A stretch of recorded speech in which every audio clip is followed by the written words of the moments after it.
jam, entertainment. Does common law still exist? There are three types of law: statutes or written law, common law, and administrative law. So is common law common or not? Well, the question should be, does common law still exist? And if so, how is it important? Well, the answer to the aforementioned question is that common law does indeed exist and is fully recognized by the state and federal courts. The term common law is itself very common, but most people don't know exactly where it stems from or even when to use it. Common law is simply unwritten, judge-made law as opposed to written or statutory law. The courts always likes to act like common law doesn't exist or that it is some kind of rhetoric.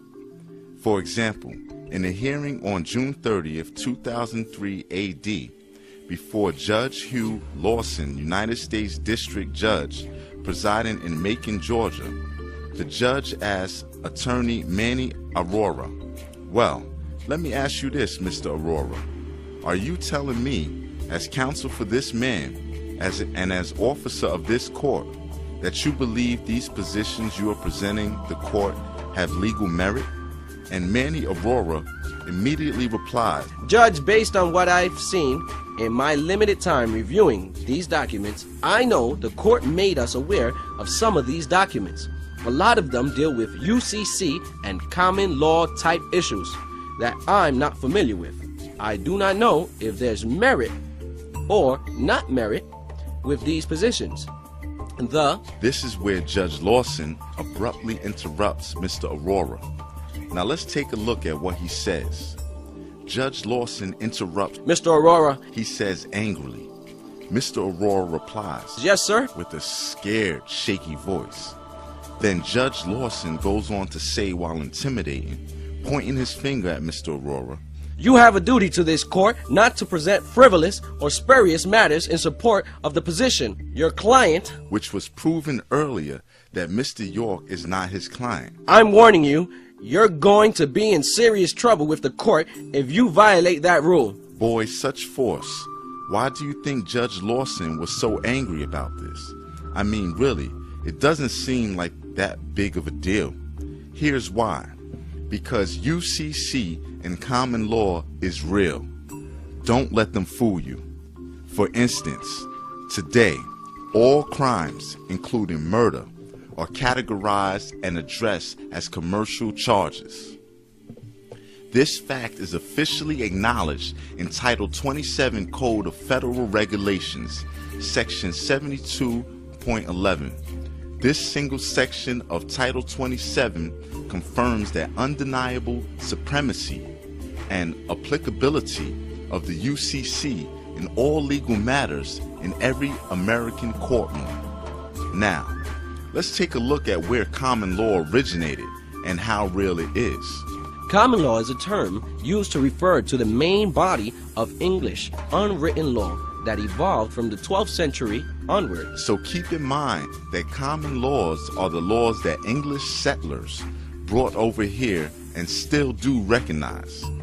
According to the Black Laws Dictionary, Editor-in-Chief Brian A. Garner, common law is defined as the body of law derived from judicial decisions rather than from statutes or constitutions. So you see, common law does exist. If it did not, then why is there a law that states that if a couple lives together for a certain amount of years, the two are considered married? According to the Black Laws Dictionary, Editor-in-Chief Brian A. Garner, common law marriage is defined as a marriage that takes legal effect without license or ceremony, when a couple live together as husband and wife, intend to be married, and hold themselves out to others as a married couple. Common law marriages are permitted in the 14 states and in the District of Columbia. And yes, Georgia is one of these states.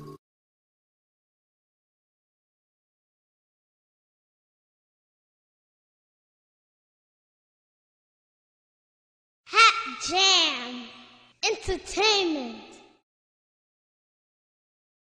And yes, Georgia is one of these states. So what is all the fuss about?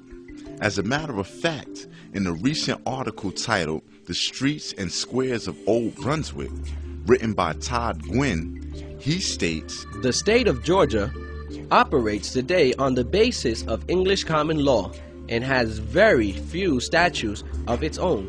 See, these are the things that they don't want you to know. But earlier, Judge Lawson termed common law as frivolous or spurious, meaning lacking authenticity or validity in essence or origin. Georgia recognizes common law. As a matter of fact, Black Law's Dictionary is copyrighted British law and, like all the rest, private, non-public domain property. In other words, all law is British law and British law is common law. The courts are rarely made to recognize common law, and apparently they don't really want to. Common law consists of the rules and other doctrine developed gradually by the judges of the English royal courts as the foundation of their decision, and added to over time by judges of those various jurisdictions, recognizing the authority of this accumulation doctrine. Law of common jurisdiction applied by these courts, and they cannot deny that common law exists, and Georgia still recognizes common law. Furthermore, in an article titled "The Law of the United States" by Ronald Rodriguez in the Laredo Morning Times in January 5th, 2003, it states, In addition to England, those courts colonized by the English also operate under the common law system. Thus, the colonists brought the system of common law and equity courts to the United States. It doesn't stop there. Did you know that if you own any property, that it is automatically sovereign? Transition to the colonies. An example, the Due Process Clause Dictionary of the History of Ideas, Volume 3, Philip P. Weiner. According to the common law doctrine, the common law originated in the Middle Ages to protect property rights. The American Revolution destroyed allegiance to the British Crown, but kept common law rights of property. This situation made every man sovereign over his own property.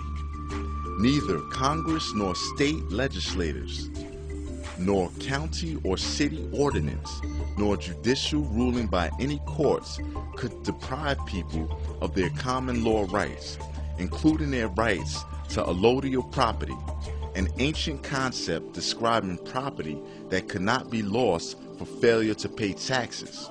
It never applied in the United States, although some states did enact homestead laws.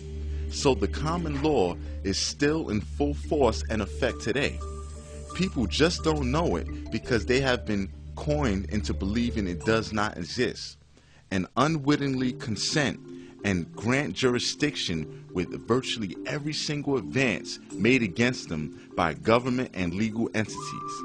In fact, our legal system and its billions of pages of codified law, including the UCC, has been developed over the last millennium by the creditors for the express purpose of circumventing the protections afforded debtors by the common law.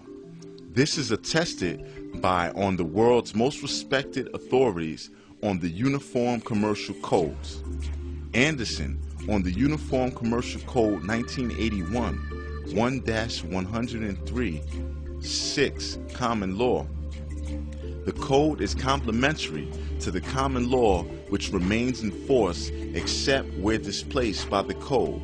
North Carolina National Bank versus McCarley and Company, 1977, 34 NC, APP 689, SE 2D 583, 23, UCCRS 455. In attempting to codify a large body of law, it is almost impossible to anticipate all the factual situations that may arise. And it is for this reason that courts have adopted the principle of statutory construction, that a statute will not be constructed so as to overrule a principle of established common law, unless it is made plain by the act that such a change in the established law is intended. A statute should be construed in harmony with the common law unless there is clear legislative intent to abrogate the common law. Courts should be hesitant to improvise new remedies outside the already intricate scheme of Articles 3 and 4. However, this new cause of action would not interfere with that scheme, but extend its principles to a situation not specified, not specifically foreseen by the drafters. The code cannot be read to preclude a common law action. These are the things that they don't want you to know. Common law and the UCC are very real.